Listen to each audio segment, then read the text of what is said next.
Okay. ప్రశ్న 6. పల్నాడు బ్రహ్మనాయుడు. ఈ పేరు వినని వాళ్ళుండరు కదా! ఆయన ఈ కింద ఇచ్చిన తత్వవేత్తలలో ఎవరికి గట్టి ఫాలోయర్ అని అడుగుతున్నారు. ఆప్షన్స్ ఏంటంటే శంకరాచార్య, మధ్వాచార్య, రామానుజాచార్య మరియు వల్లభాచార్య. వీరిలో ఎవరి సిద్ధాంతాలను బ్రహ్మనాయుడు ఫాలో అయ్యారు? రైట్. దీనికి కరెక్ట్ ఆన్సర్ ఆప్షన్ 3 రామానుజాచార్య. ఇంతకీ బ్రహ్మనాయుడికి రామానుజాచార్యులకి కనెక్షన్ ఏంటి? ఆయన సిద్ధాంతాలు బ్రహ్మనాయుడిని ఎందుకు అంతగా ప్రభావితం చేశాయి? ఇప్పుడు తెలుసుకుందాం. ఇక్కడే అసలు విషయం ఉందండి. బ్రహ్మనాయుడు చేసిన పనుల వెనుక ఒక బలమైన ఫిలాసఫీ ఉంది. అదే రామానుజాచార్యులు చెప్పిన విశిష్టాద్వైతం. దాని ప్రకారం ఏంటంటే దేవుడి దృష్టిలో అందరూ సమానమే, కులాలు మతాలు గీతలు గీయకూడదు. సరిగ్గా ఇదే పాయింట్ని బ్రహ్మనాయుడు పట్టుకున్నారు. అప్పట్లో పల్నాడులో ఉన్న కుల వ్యవస్థను ఆయన గట్టిగా వ్యతిరేకించారు. దానికి బెస్ట్ ఎగ్జాంపుల్ ఏంటో తెలుసా? చాపకూడు. అంటే కులాలతో సంబంధం లేకుండా అందరూ ఒకే పంక్తిలో కూర్చుని భోజనం చేయడం. ఇది అప్పట్లో ఒక విప్లవం లాంటిది. అందుకే బ్రహ్మనాయుడు అంటే కేవలం ఒక వారియర్ కాదు, ఆయనొక సోషల్ రిఫార్మర్ అన్నమాట.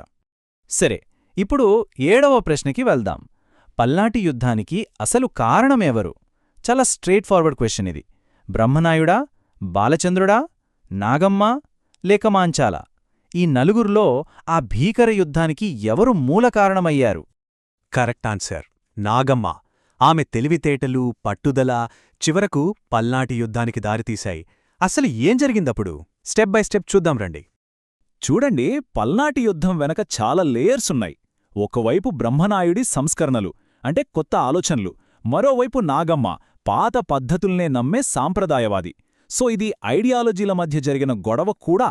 కానీ ఇమ్మీడియట్ రీజన్ అంటే అగ్గి రాజేసింది మాత్రం మాచర్లలో జరిగిన కోడిపంద్యం.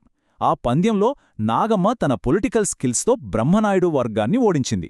ఒప్పందం ప్రకారం ఓడిపోయిన వాళ్లు 7 ఏళ్లు అడవులకు వెళ్లారు. కానీ తిరిగి వచ్చాక వాళ్ళకి రాజ్యం ఇవ్వడానికి నాగమ్మ ఒప్పుకోలేదు.